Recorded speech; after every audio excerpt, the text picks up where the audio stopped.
മണ്ഡലകാലം കഴിഞ്ഞു. ഇനി മകരവിളക്ക് തീർത്ഥാടനത്തിന് സമയമാണ്. ഇന്ന് നട തുറക്കുന്ന ദിവസമാണ്. വൈകിട്ട് 5 മണിക്ക് നട തുറക്കും. അടുത്ത മാസം ജനുവരി മാസം 14-ാം തീയതിയാണ് മകരവിളക്ക്.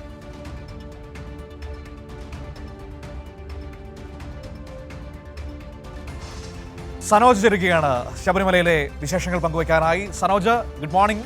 അപ്പോൾ ഇനി മണ്ഡലകാലം കഴിഞ്ഞു, മകരവിളക്ക് തീർത്ഥാടനത്തിന്റെ സമയമാണ്. ഇന്ന് നട തുറക്കുകയാണ്. ഇനിയുള്ള ദിവസങ്ങൾ മകരവിളക്കിന് വേണ്ടിയിട്ടുള്ള കാത്തിരിപ്പാണ് അയ്യപ്പന്മാരെ സംബന്ധിച്ച്.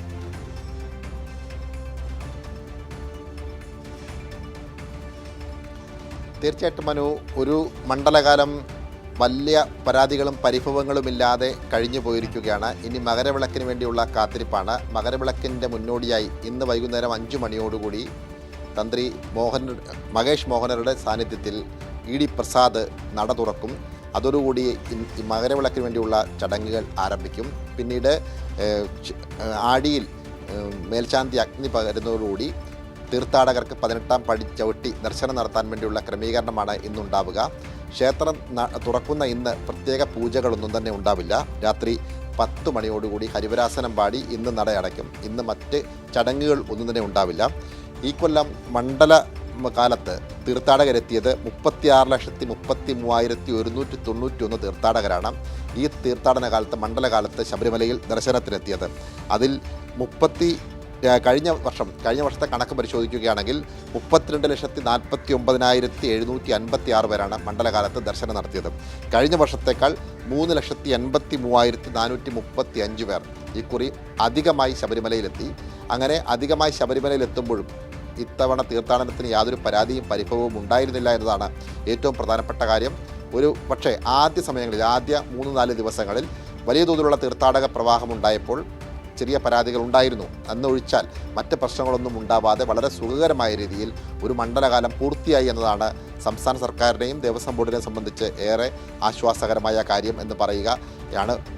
ഒപ്പം തന്നെ മുൻ വർഷങ്ങളിൽ ആദ്യ ദിവസങ്ങളിലൊന്നും അത്രത്തോളം ആളുകൾ എത്തിയിരുന്നില്ല. പക്ഷേ ഇത്തവണ ആദ്യ ദിവസങ്ങളിൽ തന്നെ ഏറ്റവും അധികം ആളുകൾ, 1,00,000-ന് മുകളിൽ ആളുകളൊക്കെ ആദ്യ ദിവസങ്ങളിൽ എത്തുന്ന സാഹചര്യമുണ്ടായിരുന്നു.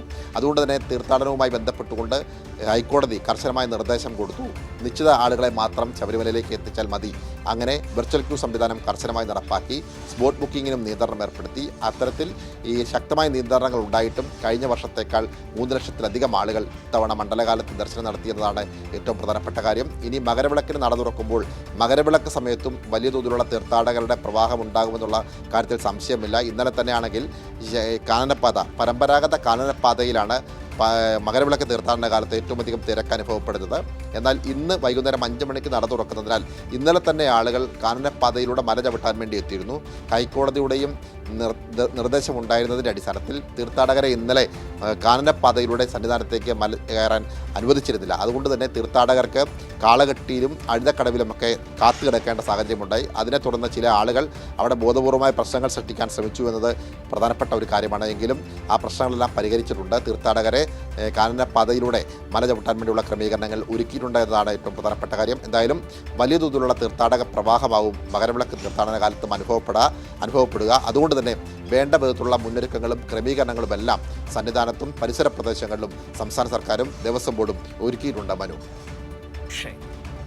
സനോജ് വിവരങ്ങൾ നൽകിയത്. ഏതായാലും സന്നിധാനത്ത് ഇനി മകരവിളക്ക് തീർത്ഥാടനത്തിന്റെ ഒരു കാലമാണ്. ബാക്കി ഇനിയുള്ള ദിവസങ്ങൾ എന്ന് പറയുന്നത് എല്ലാവിധ സൗകര്യങ്ങളും ഒരുക്കങ്ങളും പൂർത്തിയായി കഴിഞ്ഞിരിക്കുന്നു. വിവരങ്ങളാണ് സനോജ് നൽകിയത്.